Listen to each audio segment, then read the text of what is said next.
Portland landmark, but what if Portland's Memorial Coliseum is torn down? We've uncovered documents showing that's one option the city is now considering. Actually, there's also 5 other options, or different choices, we should say, for the building next to the Moda Center.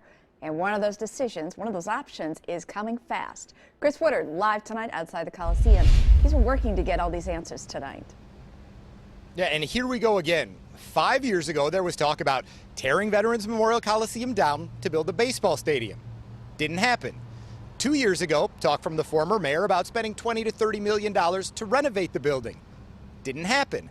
Well, now these city documents show city commissioners are once again trying to figure out what to do, and they want to spend more money just to help them make that decision.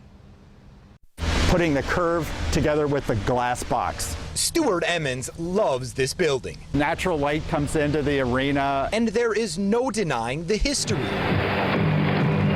The amazing memories and moments tied to this place. It is Game 6, Philadelphia against Portland. But I found the idea of tearing this building down, the facility bordered by veterans memorials outside, well, that's a very real possibility.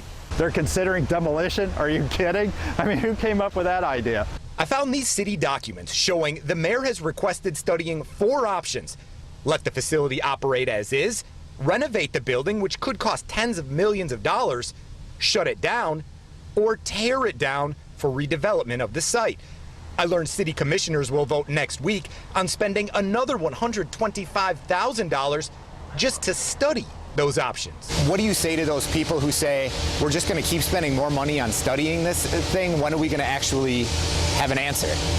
Great question. So I got a hold of the City Office of Management and Finance.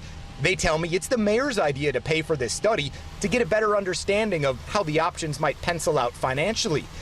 I learned the study will look at 5 specifics when it comes to renovations, from as small as essential repairs and maintenance like worn out pipes and HVAC systems, to the most expensive and elaborate things that might bring more events and concerts, like adding a loading dock and more ability to hang speakers and video boards. We can use this as a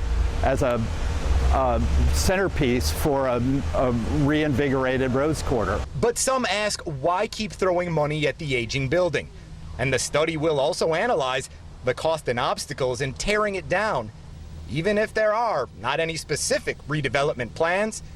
And even if this shot towards the net block, Priddenchuk score! This building does get a lot of use and does have a lot of history. I also reached out to the Trailblazers today, the neighbors right next door. They say at this point, whether the building stays or whether it goes, they just want to make sure the option is something that's good for the area. Right now, they say they're not advocating either way, whether they want the Coliseum to stay or whether they want it to be torn down. A lot of decisions coming down the pipeline here, and we'll continue to ask questions all the way through. Live in front of Veterans Memorial Coliseum, I'm Chris Woodard for KOIN 6 News.